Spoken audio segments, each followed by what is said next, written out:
Have you ever walked into a new room? I mean, maybe it's a really high-stakes networking event or a client meeting, maybe even just a casual get-together, and you feel that instant, that awareness, that tiny moment when you first meet someone and you just know a first impression is forming. Yeah, you feel it. It's so much more than just a quick exchange, isn't it? It's foundational, often subconscious, building that initial relationship, professional or personal. Right. And what's really fascinating, I think, is that connection isn't just about what you say. It's profoundly shaped by how you say it, even where you say it. It's like the subtle calibration, social distance, professional intent. Okay, let's unpack this. What's fascinating here is exactly that ripple effect you mentioned. A really well-executed introduction. It just has this power. It can open doors right away, establish rapport. Instantly. Yeah, instantly. And it sets a positive course for everything that follows. But on the other hand, a poor one. Well, it can create these awkward missteps that are surprisingly hard to recover from. Maybe impossible sometimes. So this isn't just, about politeness or looking good. It's strategic communication. It can really influence your success socially, professionally. It's like the initial blueprint for trust and capability. Exactly. That strategic part, that's precisely our mission for this deep dive. We want to equip you, our listener, with the knowledge, the tools you need to confidently handle any introduction, anywhere, really. And we've pulled together some really rich source material for this. We're talking everything from detailed cultural guides that decode social norms to sharp networking insights from, those candid discussions you find in online communities like Reddit, and even practical language learning resources specifically for mastering English introductions. And these sources, they really do give a comprehensive roadmap. We're looking at academic studies on English-speaking cultures, alongside, like you said, real-world chats from platforms where people share their actual experiences, their challenges. Right. We've also got structured guides from places like Busuu, Leverage Edu. They really break down the mechanics of a good intro. So our goal is to distill the key takeaways, give you actionable tips, and explore the surprising nuances. Things that seem simple, like saying hello, but aren't always. Yeah, turning the obvious into something strategic. Okay, let's start with the absolute basics. The kind of universal blueprint for greetings in English and those nonverbal cues that honestly often say more than words. At its heart, hello is probably your most versatile tool. It's super common, incredibly adaptable. You can use it pretty comfortably almost anywhere. Formal meeting, casual chat with a neighbor, it's the neutral opener. Right. And then you've got hi and hey, which, as our sources point out, they have a slightly different vibe. Yeah. A distinctly different feel, actually. Yeah, more informal. Definitely more informal. Hi is usually for friends, maybe colleagues you know well, people you already have some familiarity with. Hey is even more relaxed. That's really for close friends, people you have a very casual relationship with. Using hey in a new or professional setting, especially with someone senior, it might not just feel abrupt. It could be seen as, maybe a bit dismissive of hierarchy or lacking respect for the context, even if you didn't mean it that way. It's like an instant signal of where you think you stand. Exactly. It's not just politeness, it's that subtle calibration of social distance we talked about. Okay, so once you've picked your words, we absolutely have to talk about the silent language, the physical actions.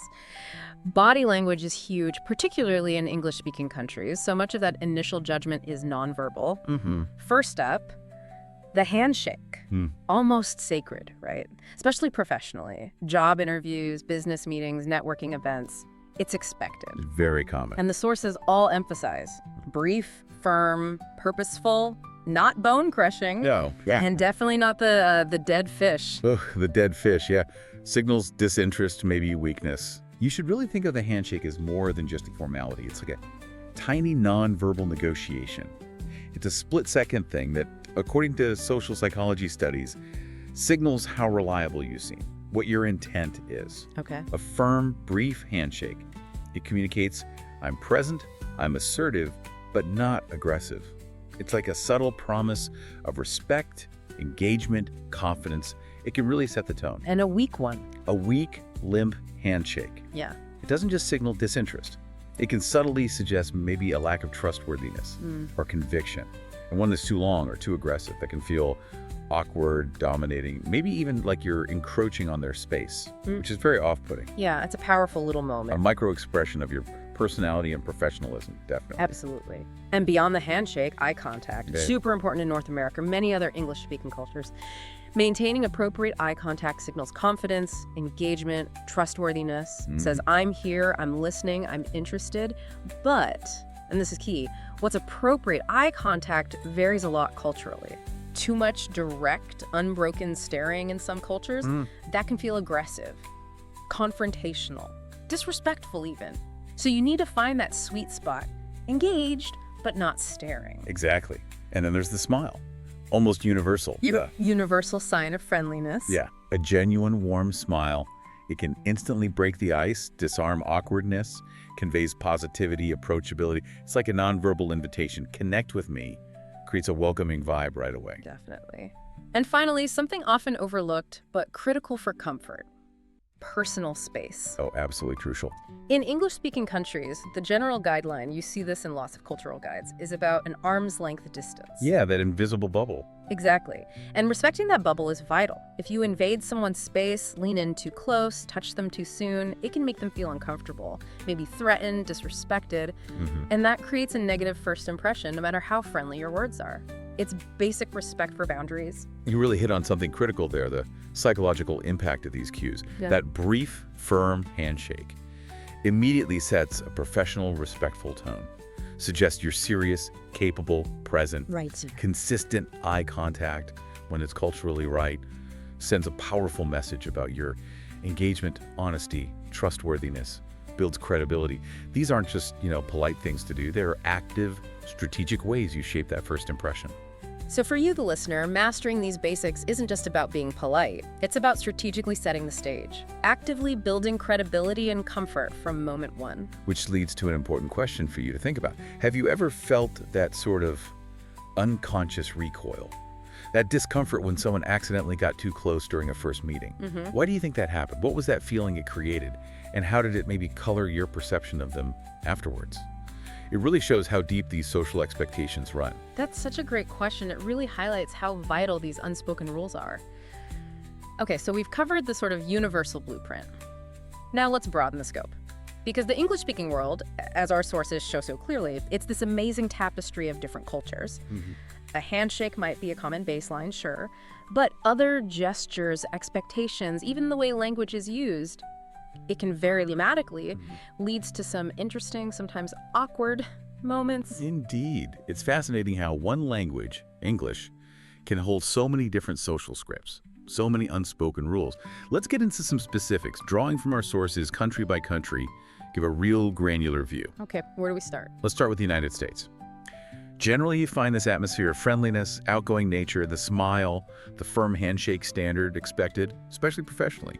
Business meetings, interviews, networking events. But hugs, even pats on the back, are pretty common in social settings too. Especially if you're forming connections quickly or introduced by mutual friends. Americans are generally open, Striking up a chat with a stranger isn't weird. Yeah, in line at the coffee shop, totally normal. Exactly. When introducing yourself, standard is first and last name. Hi, I'm John Smith. Professionally, you almost always add job title and company. I'm a senior marketing manager at Acme Corp. Gives immediate context. Okay, across the pond, the UK. Right, United Kingdom. Handshake is common, expected professionally, but informally among friends or people you know. A quick wave, a simple nod is often enough. More reserved sometimes. Can be perceived that way. A key difference, highlighted a lot in etiquette guides, is using titles and last names when you first meet formally. Good morning, Mr. Johnson. Or, pleasure to meet you, Mrs. Davies. Okay. You typically only move to first names as familiarity grows, and often there's an explicit invitation.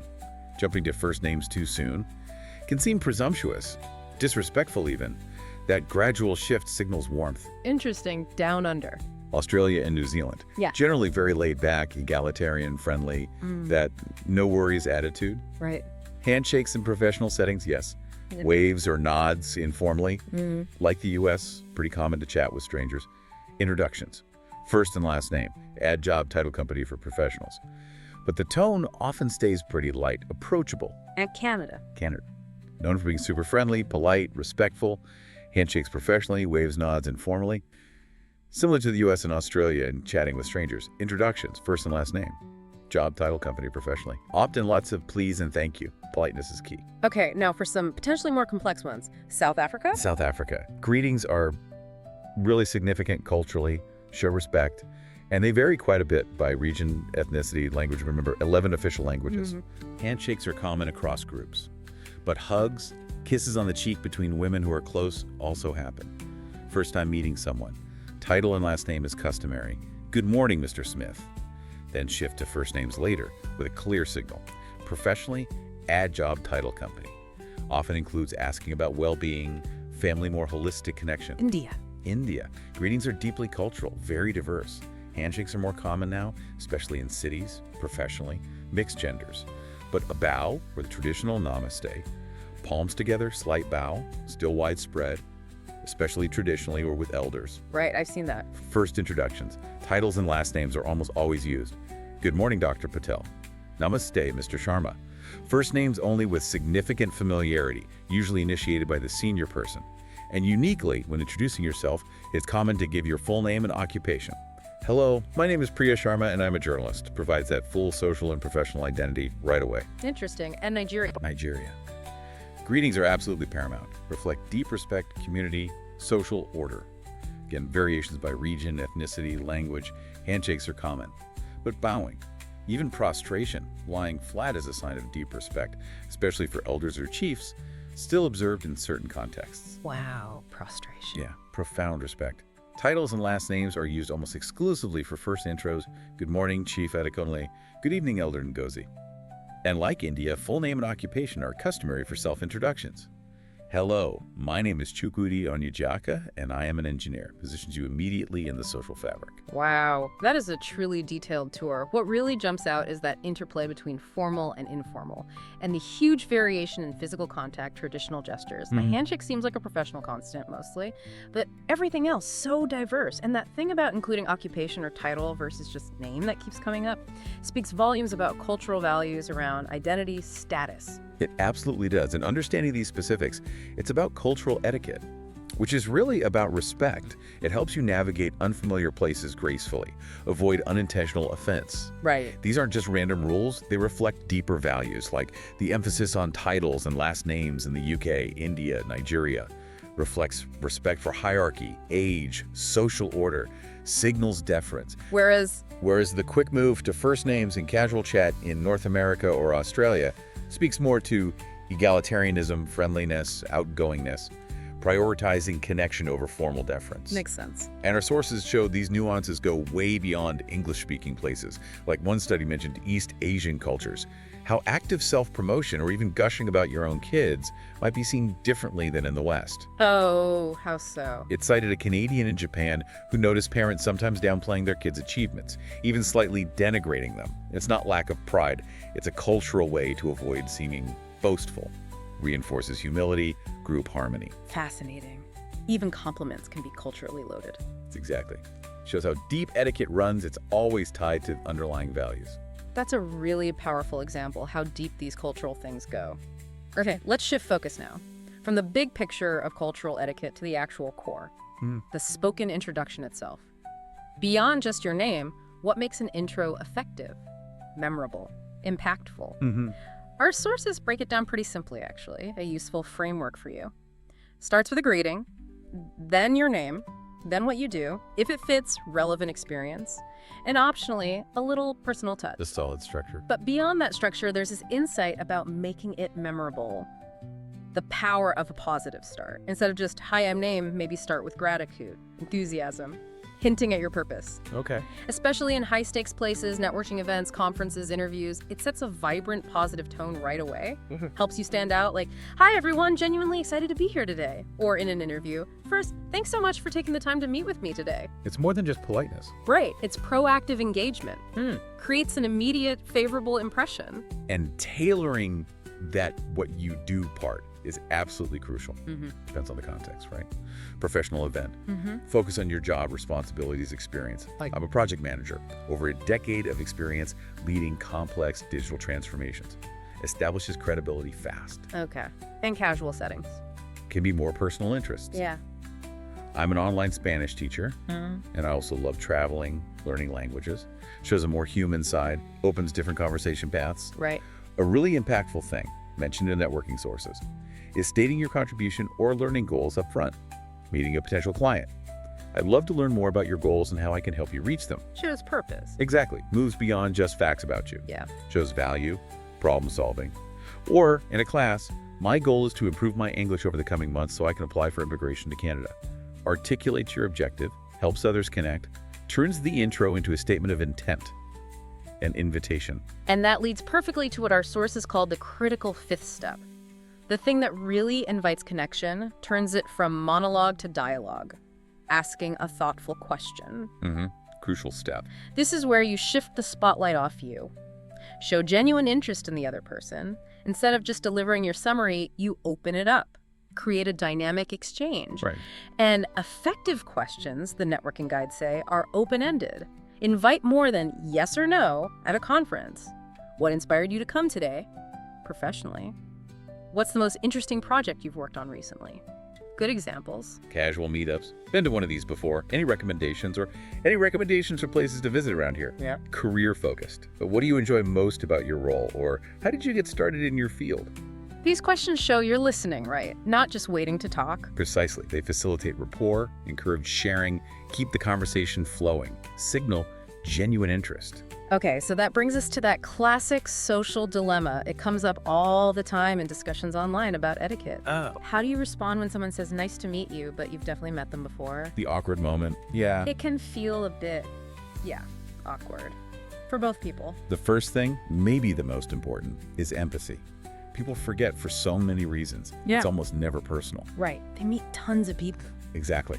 Especially at big events. Or they might have something like prosopagnosia, face blindness.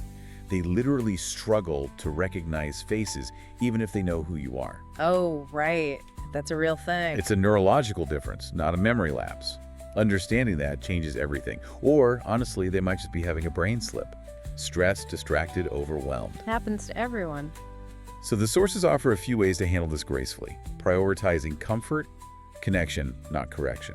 One way is just playing along. Okay. Respond warmly, nice to meet you too, good to see you, likewise. Often the best choice, especially if it was a brief meeting before, or if you also struggle with names, or if they seem embarrassed. You prioritize their comfort. Makes sense. What else? A gentle reminder. Keyword, gentle, friendly tone. We actually met a few months ago at the event name, but great to see you again. Or more subtle, you seem familiar, did we maybe meet at place event? Giving context helps. Exactly. Some sources say adding context helps them connect the dots, avoids them feeling bad later. We met at the conference last year. I was on the AI panel. Give specific info. Okay. Any other options? A humorous approach, but be careful. Context and audience matter. Lighthearted, nice to meet you again. Or always a pleasure to re-meet you. Needs a warm smile, friendly tone. Best for casual settings? Risky, maybe? Can be. Yeah. And then there's the politician's approach. Always just say, great to see you. Avoids the whole meet-see dilemma. Exactly. See you. Works for first time or later meetings. Safe, friendly, universal. So the main takeaway is? The tone is everything. Gentle, understanding, empathetic, never accusatory, sarcastic, or self-deprecating that can seem passive-aggressive or just awkward. The goal is connection, rapport, not correction, not making someone feel bad. Right. And this is important for non-native English speakers too. Nice to meet you might not have that strict first time ever meaning in their language, so they might use it differently. It's linguistic nuance, not disrespect or bad memory. Understanding that helps a lot. That's super helpful advice for that tricky situation. Okay, so from the intricate dance of in-person greetings, let's switch to the digital world. Because today, written intros, especially emails, they're the new digital handshake. Just as vital for opening doors, job applications, collaborations, networking. That email subject line, it does a similar job to that physical handshake. Sets the tone. It really does. The subject line is the ultimate gatekeeper online. It has to clearly, compellingly state the purpose, spark curiosity or urgency, enough to get opened in a crowded inbox. Otherwise, it's ignored or deleted. Right. A vague or boring subject line almost guarantees it gets overlooked. It's your first, maybe only chance before they even see the content. Okay, so once they open it, what needs to be in the email body? Several essential parts, strategically arranged. Professional communication guides detail this. A thoughtful, Greeting, formal, dear Mr. Ms. last name, or informal, hi first name, depending on context and relationship. Right. Then a clear introduction, who you are, your role, followed critically by the explicit purpose, why are you reaching out? Be direct. Okay, what else? Optionally, but often good. Hmm? Brief, relevant verge. Background on your experience or skills. Adds credibility. A connection point is vital. How do you know them? Why them specifically? Came across your article on LinkedIn, referred by our mutual colleague name, admired your presentation at event. Nice and warmer, not a cold email. Exactly. Transforms it. Then, the crucial call to action, CTA. What exactly do you want them to do? Make it crystal clear, specific, easy. Available for a brief 15-minute chat next week, open to reviewing my attached portfolio. Yep. Avoid multiple CTAs, confuses people. Good point. Finally, a professional closing. Sincerely, best regards, warmly, followed by your full name, contact info. This structure ensures professionalism, maximizes your chances of response. And just as important, what not to do. Common mistakes. Oh, plenty. Sources highlight several pitfalls. 1. Being overly formal, stiff, robotic. Aim for natural, authentic tone. 2. Too lengthy. Respect their time. Keep it concise, scannable, get to the point fast. Skimming is real. Totally. 3. Too much jargon. Unless you're 100% sure they'll get it, avoid technical terms that might confuse or alienate. 4. 4. Lack of clear purpose. Ambiguity kills emails. They should know why you emailed within seconds. Okay. 5. Forgetting a clear, single CTA. Don't leave them hanging. Tell them what's next. 6. Poor proofreading. Typos, grammar errors. Instantly undermine credibility. Proofread carefully. Maybe use a tool or ask a friend. Always a good idea. And finally, not personalizing. Generic emails feel lazy, show lack of interest, take a moment to tailor it, show you did your homework. These seemingly small errors add up, hurt your chances significantly. Right. Those mistakes can really sink in otherwise good outreach. Absolutely. Which brings us to a powerful technique, the warm introduction email, leveraging a mutual connection. This borrows trust, credibility from your contact, gives you an immediate edge, but requires careful, ethical etiquette. Okay, what's the key? The double opt-in, absolutely crucial. Yeah. You must ask permission from your mutual connection before the intro is made. Always ask first. Always. Send an email to your connector. Ask if they're willing. Briefly explain who the person is and why it's beneficial for both you and the person you want to meet, not just what you gain. Makes sense. And here's a pro tip from networking guides. Provide your connector with a brief, easy-to-forward draft message. Oh, smart. Make it easy for them. Exactly. Yeah. Minimizes their effort. They can copy, paste, send, and it ensures your key points, your value, are conveyed accurately. No guesswork for them. Okay, so you get permission, provide the draft. What then? Essential post-introduction etiquette. Once the connection is made, after they send the email, respond promptly. To both your connector, a quick thank you, and the new contact. Acknowledge, reiterate purpose. Okay. Close the loop. Yes, thank the connector. Reach out to the new contact quickly. Acknowledge the intro. Restate why you're connecting. Suggest the next step. Good practice to keep the connector informed of outcomes, especially positive ones. And critically, don't abuse the connection. Right. Don't over ask. Exactly. Respect their network. Don't constantly ask without showing results or real need. Follow through properly. Protects your relationship with the connector and their reputation too.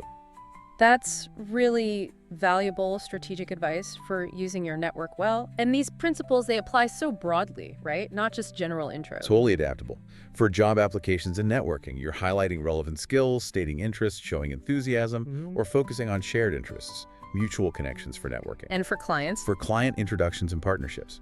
Focus shifts to demonstrating tangible value. How do you solve their problems? Emphasize mutual growth.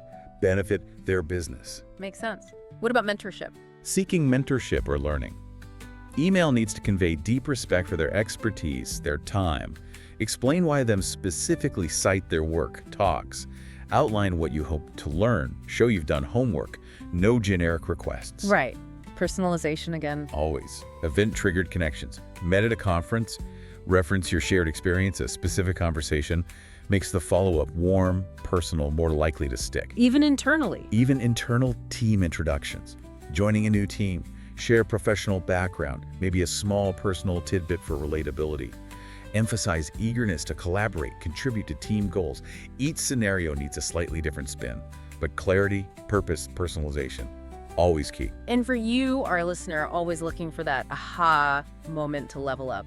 Here's a powerful tip from the sources for strategic language choice. Using synonyms isn't just about sounding fancy. No, it's about precision, vibrancy, impact, professionalism, choosing words with the exact nuance you intend. Give us some examples. Okay, instead of always leader, maybe pioneer or frontrunner if they're breaking ground.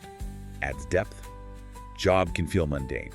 Try position, role, initiative. Okay. Excited, try enthusiastic, optimistic, eager. Shows more nuance. Instead of just worked, maybe labored, served, spearheaded, contributed significantly. Gives richer context to your history impact. Right. More active. Currently can be at present, as of now, for formality. Partner, maybe ally for a deeper bond. Even nice to meet you, which is fine, could be elevated to privileged to encounter you. It's a delight, a joy. Yeah. Subtle shift, big impact on tone. That don't sound arrogant. Crucial caution, avoid arrogance. Confidence is key, but humility often resonates better. Maybe humbly introduce myself or graciously present my qualifications. So it's about choosing words carefully. Exactly. Aligning words with the impression you want adds nuance, polish, strategic intent. For someone wanting to learn fast and apply effective, these linguistic tools offer immediate, tangible improvement. It really is amazing how much power lies in just choosing the right word. Can totally reshape perception. Okay, final section, maybe the most crucial. Polishing your presence. Because mastering introductions, it's not innate talent, it's a skill, developed through effort, practice, self-improvement. Which brings us to the secret weapon, especially for English learners refining their skills. Consistent practice, specifically recording yourself. Ah, the recording trick. Widely endorsed by speaking coaches, language experts, it lets you objectively critique your own body language, pronunciation, delivery. You see and hear yourself as others do. Reveals things you miss in real time, forces objective self-critique. It feels weird at first though, right? Hearing your own voice. Totally, like an old answering machine, but you get used to it fast. The benefits are huge. You can actively identify and reduce filler words, like... We all use those. Yeah, they creep in, undermine confidence. You can improve clarity, adjust speaking pace, make it more deliberate, refine body language, look more confident, composed. It's powerful self-directed improvement. Okay, beyond delivery, let's hit some common grammar pitfalls. Crucial for you, our dedicated learner. Getting these right isn't just correctness, it's about polished, professional, precise intros. Conveying confidence, accuracy, a big one. Present perfect versus simple past. Not just rules, precision tools for your narrative. Remember, present perfect for actions connected to now or duration up to now. I have been working here for 10 years, means you started 10 years ago, still working there now. Shows ongoing commitment. Right, compared to... Simple past for finished time, completed actions. I lived in Spain in 2015, means it started and ended in 2015. It's over. The impact difference between I worked on this project and I have been working on this project for 3 years. Huge. The latter shows sustained commitment, reliability. That distinction is so important for professional context. Another common error for learners, noted in language guides, using present continuous for duration.